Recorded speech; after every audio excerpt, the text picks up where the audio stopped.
साहब की बेटी और चरवाहे की अमर प्रेम गाथा आज भी नेतरहाट की वादियों में अमर है। नमस्कार, झारखंड फैक्ट्स की तीसरी कड़ी में आपका स्वागत है। मैं हूं किम्मी सिंह। झारखंड की गोद में बसा नेतरहाट, जिसे छोटा नागपुर की रानी कहा जाता है, न केवल अपनी प्राकृतिक सुंदरता के लिए प्रसिद्ध है, बल्कि यह एक ऐसी प्रेम कहानी का गवाह भी है जिसने मौत को गले लगाकर खुद को अमर कर लिया है।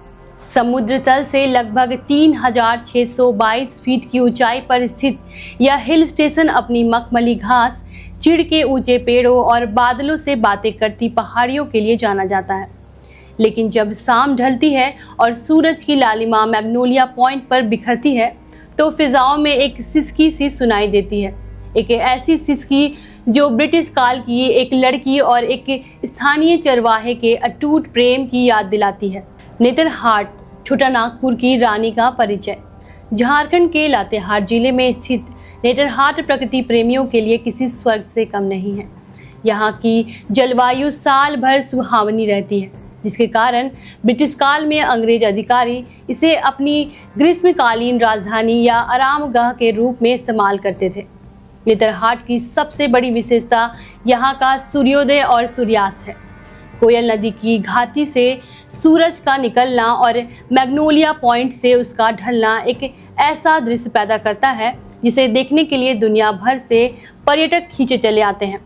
यहाँ की सघन वन संपदा, लोध जलप्रपात जैसी गिरती जलधाराएं और शैले हाउस जैसी ऐतिहासिक इमारतें इसे झारखंड का सबसे प्रमुख पर्यटन स्थल बनाती है। लेकिन इन सब के बीच नेतरहाट का अस्तित्व मैग्नोलिया के बिना अधूरा है। मैग्नोलिया और बटुक, एक अलौकिक प्रेम की शुरुआत। कहा जाता है कि प्रेम किसी सरहद, अमीरी, गरीबी या जाति पाति का मोहताज नहीं होता। यह कहानी भी कुछ ऐसा ही है। ब्रिटिश हुकूमत के दौर में जब भारत पर अंग्रेजों का शासन था, नेतरहाट में एक भवन हुआ करता था जिसे गवर्नर हाउस कहा जाता था, जो आज शैले हाउस के नाम से विख्यात है। इसी भवन में एक अंग्रेज गवर्नर की खूबसूरत बेटी रहती थी, जिसका नाम था मैग्नोलिया। मैग्नोलिया को प्रकृति से बहुत लगाव था।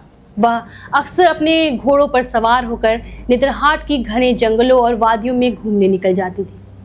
एक दिन जब वह पहाड़ियों की सैर कर रही थी, उसके कानों में बांसुरी की एक अत्यंत मधुर धुन सुनाई दी। वह धुन इतनी जादुई थी कि मैग्नोलिया खींची चली गई। पहाड़ी के एक कोने पर उसने देखा कि एक स्थानीय आदिवासी चरवाहा, जिसका नाम बटुक था, अपने मवेशियों को चराते हुए बड़ी तन्मयता से बांसुरी बजा रहा था। बटुक स्वभाव से मितभाषी था। वह ज़्यादा बोल नहीं पाता था, लेकिन उसकी बांसुरी उसके दिल की हर बात कह देती थी। मैग्नोलिया उस संगीत और बटुक की सादगी पर अपना दिल हार बैठी। छुप छुप कर मिलना और प्रेम का परवान चढ़ना। मैग्नोलिया और बटुक के बीच की यह मुलाकात जल्द ही गहरे प्रेम में बदल गई। मैग्नोलिया अब हर रोज बांसुरी की धुन सुनने के बहाने बटुक से मिलने लगी। अंग्रेज गवर्नर की बेटी और एक गरीब चरवाहे का यह प्रेम समाज और सत्ता की नज़रों में एक अपराध की तरह था। कहा जाता है कि शैले हाउस में एक गुप्त दरवाजा था, जिसका इस्तेमाल मैग्नोलिया अक्सर रात के अंधेरे या सुबह की धुंध में अपने प्रेमी से मिलने के लिए करती थी। दोनों नेतरहाट की वादियों में घंटों साथ बिताते थे। उनके बीच शब्दों की कमी थी, लेकिन संगीत और मौन ने उनके दिलों को जोड़ दिया था। गवर्नर का विरोध और खूनी अंजाम। कहते हैं, इश्क और मुश्क छुपाए नहीं छुपते। जल्द ही इस प्रेम कहानी की भनक मैग्नोलिया के पिता अंग्रेज गवर्नर को लग गई। एक अंग्रेज अधिकारी के लिए यह असहनीय था कि उसकी बेटी एक साधारण भारतीय चरवाहे से प्रेम करे। उन्होंने इसे अपनी प्रतिष्ठा और ब्रिटिश हुकूमत का अपमान माना। गवर्नर ने पहले मैग्नोलिया को समझाने और डराने की कोशिश की। उसे घर में कैद कर दिया गया। लेकिन जब मैग्नोलिया नहीं मानी, तो गवर्नर ने एक खौफनाक साजिश रची। उन्होंने अपने सैनिकों को आदेश दिया कि उस चरवाहे का नामो निशान मिटा दिया जाए। सैनिकों ने बटुक को पकड़ा और उसे नेतरहाट की पहाड़ियों की एक सैकड़ों फीट गहरी खाई में फेंक दिया। बटुक की वहीं दर्दनाक मौत हो गई। जब मैग्नोलिया को पता चला कि उसके पिता ने उसकी प्रेमी की हत्या कर दी है, तो उसका संसार उजड़ गया। वह वियोग और ग्लानि से भर उठी। उसे लगा कि उसके कारण एक निर्दोष की जान चली गई है। एक रात वह अपने कैद से निकली, उसी गुप्त दरवाजे से होते हुए अपने प्रिय घोड़े पर सवार होकर उसी स्थान पर पहुंची जहां बटुक को फेंका गया था। चंद्रमा की रोशनी में अपनी आंखों में आंसू लिए मैग्नोलिया ने अपने घोड़े के साथ उसी गहरी खाई में छलांग लगा दी। वह अपने प्रेमी के बिना इस दुनिया में नहीं रहना चाहती थी। उसकी चीख नेतरहाट की वादियों में दफन हो गई, लेकिन उसका नाम इतिहास में दर्ज हो गया। आज का मैग्नोलिया पॉइंट एक जीवित स्मारक। आज नेतरहाट का वही सूर्यास्त बिंदु मैग्नोलिया पॉइंट के नाम से जाना जाता है। नेतरहाट बाजार के करीब 9 किलोमीटर दूर बटुआ टोली में स्थित यह स्थान आज भी प्रेमियों के लिए एक तीर्थ स्थल की तरह है। यहाँ झारखंड सरकार और स्थानीय प्रशासन ने मैग्नोलिया और बटुक की प्रतिमा स्थापित की है।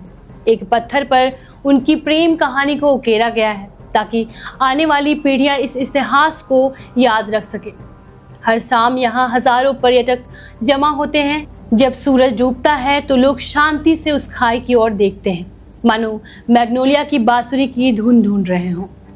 मैग्नोलिया और बटुक की कहानी केवल एक दुखद अंत वाली लोक कथा नहीं है, बल्कि यह इस बात का प्रमाण है कि प्रेम भौगोलिक सीमाओं और सामाजिक बेड़ियों से ऊपर होता है। नेतरहाट की वादियों में चलने वाली ठंडी हवाएं आज भी जब चीड़ के पेड़ों से टकराती हैं तो एक मधुर संगीत पैदा होता है। स्थानीय लोग मानते हैं कि यह आज भी बटुक की बांसुरी और मैग्नोलिया की हंसी का संगम है। यदि आप कभी झारखंड आए तो नेतरहाट की इन वादियों में जरूर रुके। वहाँ का सूर्यास्त आपको केवल सुंदरता नहीं दिखलाएगा, बल्कि उस महान बलिदान की याद दिलाएगा जिसने एक साधारण पहाड़ी को मैग्नोलिया पॉइंट बना दिया। प्रेम मरता नहीं, वह बस रूप बदल लेता है। कभी धुंध बनकर पहाड़ियों पर छा जाता है तो कभी सूर्यास्त की लालिमा बनकर आंखों में उतर आता है। आज के झारखंड फैक्ट्स में बस इतना ही। और भी फैक्ट्स जानने के लिए जुड़े रहिए आज़ाद सिपाही के साथ। धन्यवाद।